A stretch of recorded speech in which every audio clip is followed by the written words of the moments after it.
Valley. I know I have friends waiting right there for me. Maybe head out to the lake for a little while.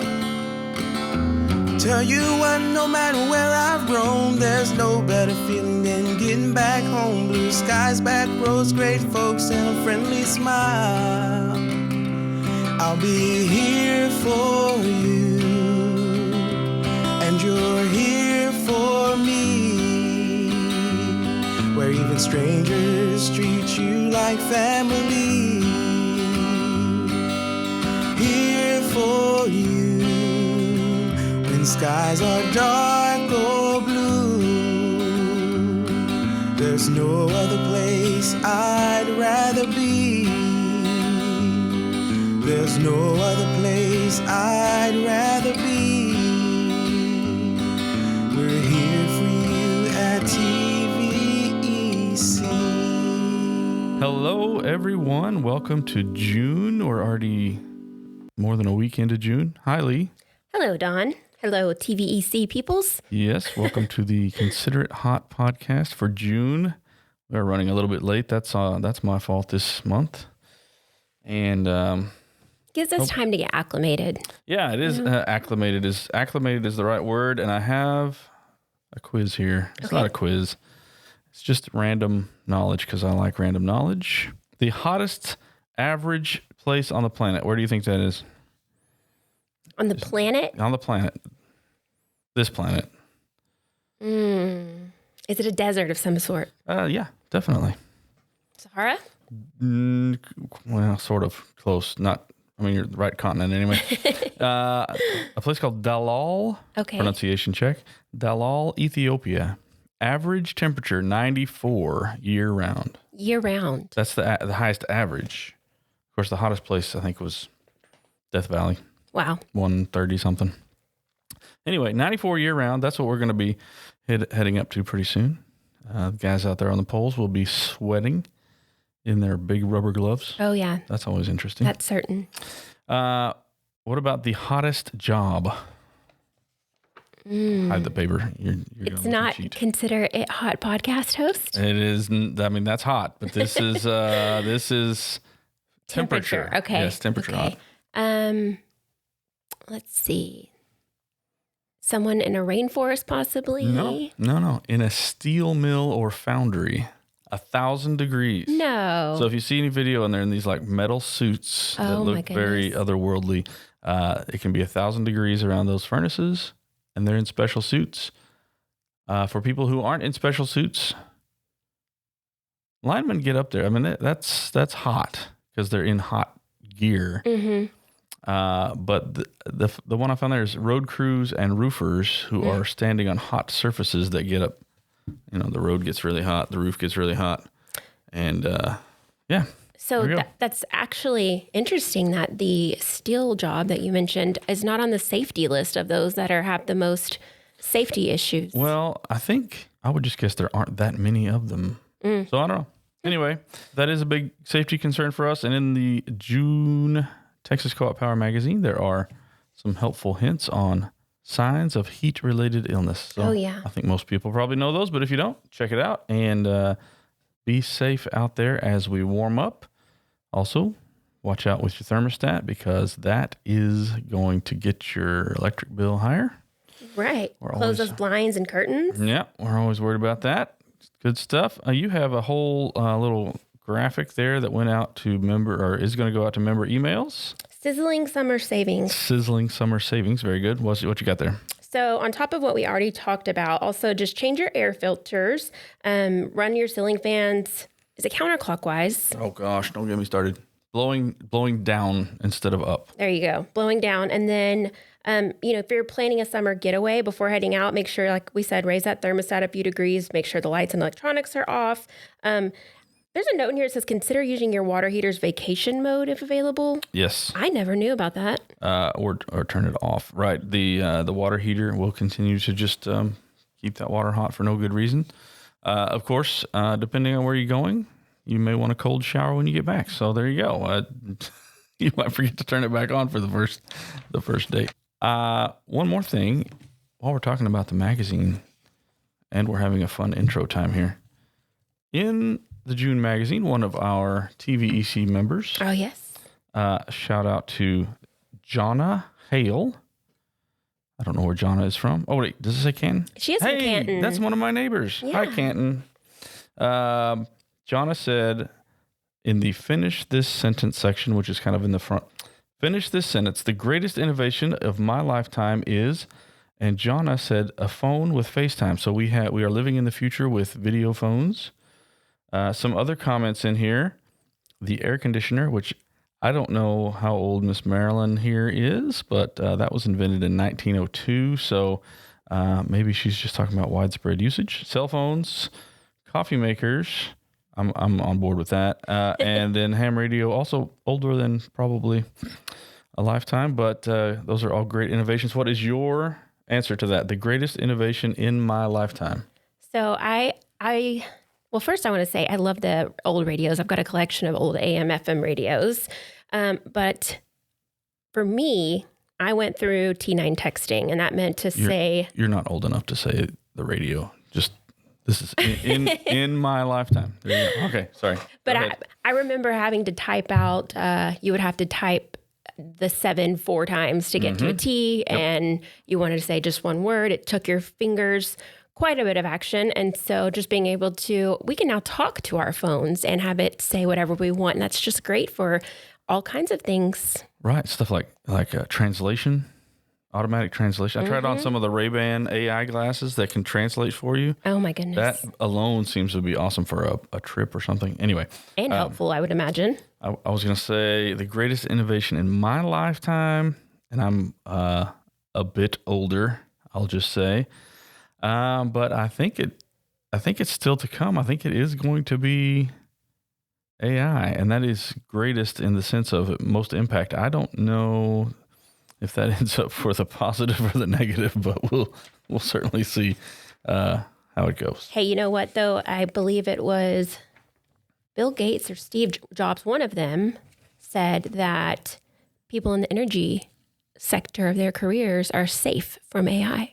Well, we're certainly going to need the power to run that stuff. So, yeah, the electricity is still going to be necessary. We're waiting to see whether it ends up making it incredibly expensive, and I sure hope not. That's the big debate. So, okay, enough of that fun. What other things we got going on around here? I wrote down the election. We have the board election. TVEC is governed by a board of directors that is voted on or voted in by members. They are members of the co-op. That coincides with our annual meeting in October. But right now, nomination forms, it's more like an application form. Those are available by contacting our office and see how that works. We have 3 different board seats up for election. You can check what district you're in on your bill or call in. And you do have to represent a particular district, so only people in those 3 districts may run. But everybody gets to vote, and we'll be getting to that come September. But right now, check the June magazine. It has the information about voting, about the election. And yeah, we're going to be ramping up to talking about annual meeting a lot over the next several months. That's going to be a lot of fun. What else we got? Oh, coming up next week, we are closing for half a day on Juneteenth, on June the 19th. Correct. It is a holiday for a lot of workers. We're not taking it as a holiday, but half a day for training is what's going on in the co-op. So at noon? Is it noon? It's at noon, and it will only affect our lobbies. So we'll still all be working behind the scenes. Lobbies and phones. And phones, yeah, correct. So the member services team is going to get some training and updated information for them. So it will be as if we're closed, but there will still be line work happening. The communications team will still be working. Member services will be conducting some training and getting even better at what they do. All right. So Operation Roundup had some good grants in May. What's going on over there? Yeah, so we had one to the Genesis Center of North Texas, one to Lila Lane Outreach. Those are both ones that have received grants in the past, but we had a new nonprofit receive a grant this May, and that is Riot Ministries. Riot Ministries. RIOT. Okay. And then also our feature one was Stage Notes Academy of Performing Arts. Take it away to our interview with Stage Notes Academy to hear more about that. Very cool. Hello, everyone. And we have a guest that's unique today. They are one of our grant recipients for Operation Roundup. We have the Stage Notes Academy of Performing Arts, Karen Holmes, Executive Director here. How you doing, Karen? I'm doing great. That is so good to hear. So let us know. I gathered that you actually are the one that started the Stage Notes Academy of Performing Arts. Do you want to tell us a little bit about that? Sure. Stage Notes started 3 years ago. We are a nonprofit community theater in downtown Athens, across from Tita Mae's. Have you eaten at Tita Mae's yet? It's so great. No, that sounds awesome. Yeah, you need to eat there. So we started 3 years ago. Amy Lawrence and I were discussing our desire to offer more performances to the community, opportunities for people to participate and take classes, and for the community to see more performing arts. And we just said, let's do it. So we did. Initially, we didn't have a building, and we decided pretty quickly we needed a space. So Johnny Johnson helped us get into our building, which is across from Tita Mae's, 2 years ago. June 25th will be our 2-year anniversary. But then in October, Amy left us to be with Jesus. She had been battling cancer and won that battle, and she's still with us in our hearts. We love her and miss her dearly. We dedicated our lobby to her, and we have a scholarship fund in her name to continue her legacy. Oh, that's really cool to hear that, just with the scholarships and reaching out to more of the community to get them in there to have interest in performing arts. Yes, absolutely. I gather most of this is related to kids in the arts, but give us a rundown of what all you guys do as it's not really a theater company. It's more of a gathering place almost. Well, and that's true. It is so much more than a theater. We offer programs to all ages. We do have a lot of things for children and teens. That is true. But we also have things for adults. We offer classes, performance opportunities, plays, musicals, improv, voice, acting, dance, stage combat, puppetry, stage makeup, prop crafting, tech design. I mean, just anything you can think of that's somehow related to the theater, we want to teach it. Can you go back to stage combat for just a second? My ears perked up under the headphones here. Stage combat? Okay. That I have an 8-year-old after all. I need to learn actually some stage combat. It might help you out. Listen, we have over the summer, we do some free classes to the community on Saturdays. We call them Summer Fun Saturdays. And one of those this summer is stage combat. Oh, yeah. I see that coming up on June 13th. Yes. We'll get this podcast out before that, but yes, just in time. So there's lots of summer activities going on. Do y'all have any upcoming productions as well for members who might want to come out and see a play? Well, we do. We just finished our teen production of Brothers Grimm Spectacular-thon. Before that, we had a kids production of Moana. Before that was a multi-gen production of Little Women. So in June is kind of it's our crazy month. Honestly, we have our big fundraiser coming up on the 13th. It's our Dancing for the Stars fundraiser. That's a lot of fun. It's a one-day event. We're having that at the Texan. Then the next Saturday is one of the things we look forward to most all year. It's the 12-hour junior musical. So the kids auditioned back in the spring. We told them if they made the cast, but we did not tell them the show or their part. So they'll show up that morning at 6:30. We have a meeting with the parents. We lock up the cell phones. The parents leave. We lock the doors. We tell the kids the show, give them their parts, and they work on it for 12 hours, and then we do it that night at 7. Wow. Oh, my goodness. Wow. Yeah. So that's fun. In between all that, the 2 weeks around there, we have the Aristocats Kids Camp.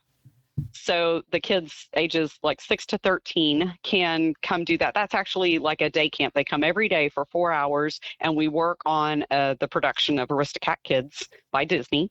And at the end of that, we do 3 performances of that show. So those are all the things we're doing in June. July does not have a show, but we will be working on several shows at the time. August, we will have a production by our adult troupe. That's Ken Ludwig Sherwood, which is hilarious. We love Ken Ludwig. He is hilarious. And it's just a fun take on Robin Hood. It's a comedy. We have lots of shows coming this fall, including Young Frankenstein, Peter and the Starcatcher, some really good shows coming up. So the grant that we that you guys applied for to get, what were those funds going to be used for? Because we always like to let the members know how they're helping by rounding up and how those dollars are going back to the community. Absolutely. Well, first of all, we want to thank TVEC for the grant, because without money from supporters like you, we could not carry on. It's a big building that takes a lot of money to maintain, and the utilities are expensive. We sell tickets to our shows to keep the lights and the AC on, which is very important in Texas. You got to have the AC. That's right. But what a lot of people don't realize is the shows themselves are very expensive to produce. So in Dallas, theaters charge students to participate in shows. Right. Like the big Dallas Children's Theater, North Texas Performing Arts, Christian Youth Theater. They're all the theaters in Dallas, they kind of have to charge the kids to participate, and we don't do that. And part of the reason that we're able to let them do those things for free is because we have generous donors like you who help us out with that. Shows cost, licensing fees alone cost between $1,000 and $5,000 per show for a venue our size. Now, if you get in a bigger venue, they go up depending on how many seats you have. Wow. But when you add costumes, sets, props, wigs, makeup, all those things, you're looking at $2,000, $8,000 per show. And we do 10 shows a year. Wow. So yeah, if we didn't have the support, we wouldn't be able to let people be in the shows for free. We would have to charge fees. Now, we do charge for our Aristocats camp, because the kids are there for multiple hours. It's, several weeks, things like that.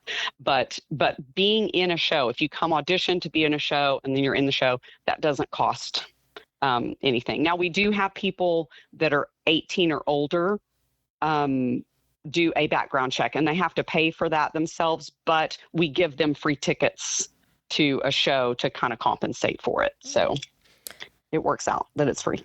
That's awesome. And so I have a kiddo that probably would do great as an actor. And then I have another one that would be way better behind the scenes. So I think it's awesome that you have those opportunities for those kiddos too. Do you see some of those kids come in where they say, hey, I don't want to be center stage, but I'm interested in learning?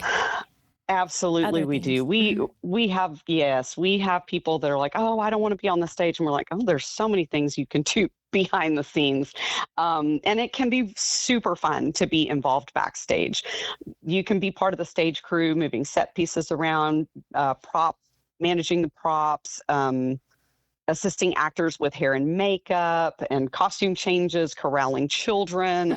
Helping backstage is part of it's a way to be part of the show without having to get on the stage and to really interact with the cast and the crew. Some people really like to be up in the tech booth. They're our tech side, and they like to design and run the lights and the sound. And we have projections that we use for backgrounds, and there's lots of opportunity up there as well. You mentioned costumes, wigs, all the things. So is there any kind of donations that you guys take that would be something that, someone could bring if they are cleaning out their closet and you have an upcoming show? Yes, and we have had people do that. Thank goodness. They have helped us build up a lot of our costumes. We've had people donate things from furniture to foam. You'd be surprised how much you need to carve out a foam or something like Wow. that. You can't always just find a Maui hook laying around at a thrift store. So you got to carve one out of foam and make it yourself. And we have amazing artist. Kale Ritchie made some of our props for Moana. She's an amazing local artist. It's great to have those supplies, and we have had people donate things like that for us. As far as donating for costumes, we have people call us and say, hey, we've got X number of clothes, or we've got these kind of costumes. Are you interested? They send us pictures and we let them know. Sometimes they just give us a big bag of stuff and we go through it. And what we don't use, we give to Goodwill or to the Athens thrift store. Oh, that's awesome to hear. So if members are interested in being part of this, I assume there's a website, or what are the best ways for people to find y'all and figure out how to be involved or how to donate? Great question. Our website has all of that information. StageNotesAPA.com is our website, and you can find information about our classes, our shows. There's a sponsor page where you can go on and make a contribution. Right now it has pictures for Dancing for the Stars on it, and you can vote for one of the teams and help us win the Mirror Ball Trophy for Dancing for the Stars. So it's all on there. Very good. Stage Notes APA. Yes. Very good. Very good. All right. Well, we will get this out there and hopefully send some people your way. I know there are lots of artsy folks, and this is almost like I have a band kid, and I'm up in Canton, but I think it would be close enough that. How far reach do you guys get as far as participation? I assume there's lots of practices and whatnot to be at, but there's also not that many stage or theater type opportunities around. So how does that work for y'all? That is so true. There are, with every show, it's different, but we have had people from 7 different counties in shows. Wow. We will have people drive 2 hours to be in shows. So we do try, with shows that we know there are going to be people coming from further, we try to do 2 practices a week so that they're not on the road every night. But our practices are usually Monday, Wednesday, Friday, or Tuesday, Thursday. So we can alternate. We can be working on multiple shows at once. And we have people from all over come to be in shows. So, and we welcome everybody. Cool. All right. Well, that sounds great. And any other things you'd like to let us know about before we get this ready to go on the air? Well, I would like to mention Athens is like the center of a major East Texas arts community. We have so many talented artists, visual arts, performing arts. We've got live musicians playing at 4 different locations on the square. We've got 3 different art galleries on the square. We are rich with arts culture.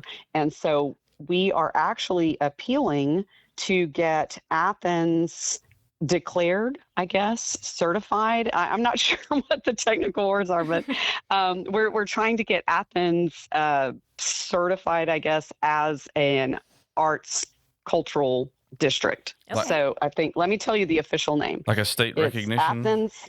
Well, I'm not sure if it's state recognition or national recognition. I'm not sure. I'm not in charge of that. I'm just helping get all the information together. Sure. But Darren Ham is doing a great job with getting all that together. It's the Athens Cultural Arts and Heritage District. Okay. And so you'll soon see things popping up around town with a logo and information with a QR code so people can scan it and see the different locations on the square that are part of this Cultural Arts and Heritage District. We have the Fiddlers Reunion here that is it the second biggest in the nation or something? I mean, it's a really big deal. We have our Jamboree, which is the Uncle Fletch's hamburger thing, and the Black Eyed Pea Jamboree combined that's growing every year. And those are great events to get people in to see our arts district, our rich heritage here in Athens. Right. And so I think being like a certified arts district will help us to be able to get more support for that, I think. We just recently were given the fancy title of a music city, right? Didn't I see that? I have not seen that, but that sounds Cute good. little I mean, logo. the Fiddler's Yeah. bit certainly fits that. Yeah. So hey, look out. Athens is, we're the center of a rich arts and cultural area, and we're just growing, and it's a great thing. Awesome. The next Very big cool. Hollywood star may come right out of Athens. You never know. That's right. You never know. Say they had one out of Terrell. Athens is due. There we go. You bet. You bet. Awesome. Well, thanks for joining us, Karen. Sure. Yep, we really enjoyed it, and we look forward to maybe coming and seeing a show. I'm excited. Yeah, for sure. Oh, we would love that. Please come. All right. Thank you. Thank you. Well, that does sound like a lot of fun down in Athens. And man, it's hard to be, if I was a little bit closer, we're in Canton. So I would try to get the kids down to participate in that, but we might go down and try to fit in a play. That would be great. That'd be great. And as she said, I know she would love to have us. Yeah, for sure. Really awesome. So far, since 2013, we have hit an almost milestone. We just surpassed 4.9 million in total, and we are at, I believe, just over 330 nonprofits that we've helped in our communities. Way to go, team. Way to go, team. It really is amazing how that adds up. And I know a lot of these organizations really, really appreciate it. Anytime we talk to these folks, you can just tell it means a lot to be not just the money, but also the recognition for what they are doing in the community, all the great stuff. Absolutely. All right. Other things in the magazine, if you want to check that out, there is a great, on the statewide side, a great article on Opal Lee, who helped take Juneteenth from local recognition to a national holiday on, celebrating that the official end of slavery. And so that is worthy cause, and a really neat lady to help shepherd that cause along. It's one of those articles where you go, you know what?